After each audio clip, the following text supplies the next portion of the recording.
कि यूपी में urban elections होने वाले निकाय चुनाव है, आप इसको बुलाना चाहते हैं, आप दिखाना चाहते हैं कि हम कितने टफ है लॉ एंड ऑर्डर पे, हमने असद को मरवा दिया और इसको आप इलेक्शन इशू बना के इसी वजह से आपने इनकी किलिंग होने दी। आप ये जा सकती थी, जीप अंदर जा सकती थी, अस्पताल के बाहर छोड़ा क्योंकि आप चाहते थे कि इनकी किलिंग हो। फैसिलिटेट कर रहे हैं आप लोग। ये मामला बेहद ही गंभीर और संवेदनशील है, लेकिन ये टिप्पणी उतनी ही उथली और सतही स्तर की है। उत्तर प्रदेश में भारतीय जनता पार्टी ने चुनाव में अपने उपलब्धियों के आधार पर हम जाएंगे। इन उपलब्धियों में ये किलिंग्स हमारी उपलब्धि नहीं हो सकती है। हमारे लिए किसी भी व्यक्ति की जान, वो अपराधी की जान क्यों ना हो, बहुत महत्वपूर्ण है। हम मानते हैं कि एक दुर्भाग्यपूर्ण घटना है, ये घटना नहीं होनी चाहिए थी, क्योंकि किसी भी स्टेट के लॉ एंड ऑर्डर पर ये सवाल होते हैं कि अगर पुलिस कस्टडी में कोई हत्या हो जाए और कोई ये तर्क कहे कि राज्य सरकार के द्वारा खुद ही हत्या करवा दी गई है ताकि इसका चुनाव में लाभ मिल सके, मैं मानता हूं इससे ज्यादा कमजोर तर्क और खारिज किए जाने योग्य तर्क नहीं किए जा सकते हैं। उत्तर प्रदेश में निकाय के चुनाव में पहले से ही भारतीय जनता पार्टी की बात चाहत रही है। हमने पिछली बार भी this is a good counter. Now this is a good counter. Sharad Pradhan, it's not as if the Samajwadi Party or the BSP were putting up a very strong fight in Uttar Pradesh. The UP BJP is likely to win the urban body elections regardless. They don't need, Rakesh's counter is, they don't need a dramatic issue like this. They're already winning. The simple point is, when their own minister, Rakesh Tripathi, is contradicting his own senior ministers, Suresh Khanna, who is the senior most minister and the oldest MLA in the UP House, said that, blamed it on, said it's divine retribution. Said, Asmani insaf hai. Swatantr Dev Singh calls it an act of God. What does it mean? Aren't they glorifying whatever has been done? Saying this is how it should, a tooth for tooth. This is what they mean. How many of the UP ministers have done it? So now this is an afterthought that Rakesh Tripathi is trying to cover up that and taking it in a different direction. Fact of the matter is, even in the last election, you mean to say the BJP does not believe in polarizing Hindu votes? They do anything to polarize the vote. Even if they think, Okay, let me go across to Shantanu Gupta, who's been listening to this very carefully. He's tracked the rise of Yogi Adityanath as Chief Minister of Uttar Pradesh. I've also written a biography on Yogi Adityanath published by Penguin.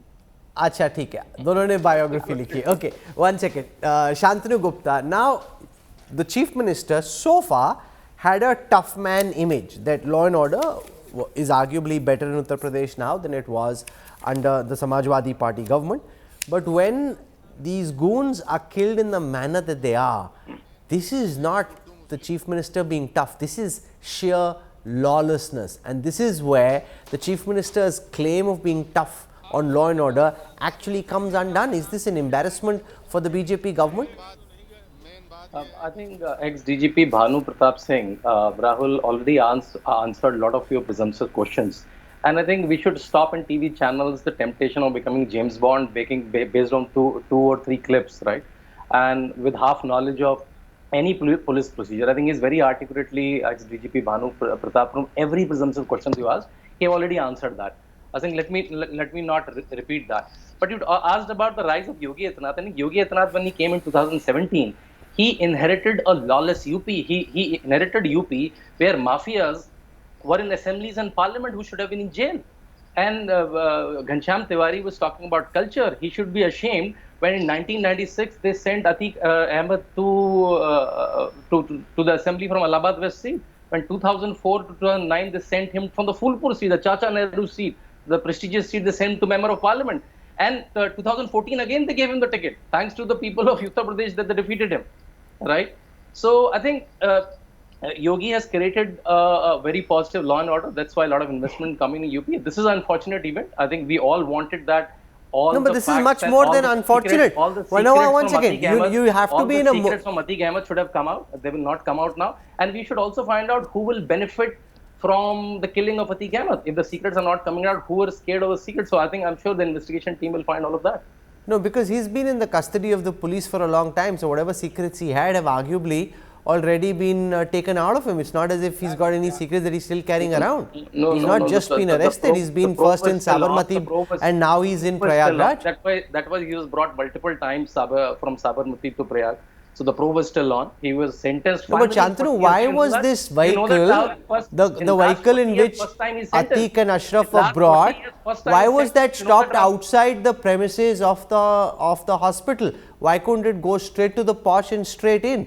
Why were they paraded their distance? Rahul, you're repeating yourself multiple times and you're looking funny. No, I'm not looking funny. I'm actually asking pointed questions. Let me talk, right? If you call a guest, allow the guest to talk. Okay. Ex-DGP Bhanu Pratap Singh told you multiple times all the police procedures are followed and everything is done on the basis of threat perception. Threat perception what was yesterday and threat perception that is today. Then somebody really didn't have a sense of threat perception. I question that person whose threat perception this was based on. Is this how poor your assessment of the threat is? Given the fact that Asad just been killed in an encounter a day before that? In hindsight, becoming Karamchand and James Bond is very easy. I'm saying your media people all around, who are the media people, did you not send a India Today camera? Something today, it's very convenient for all of us, right?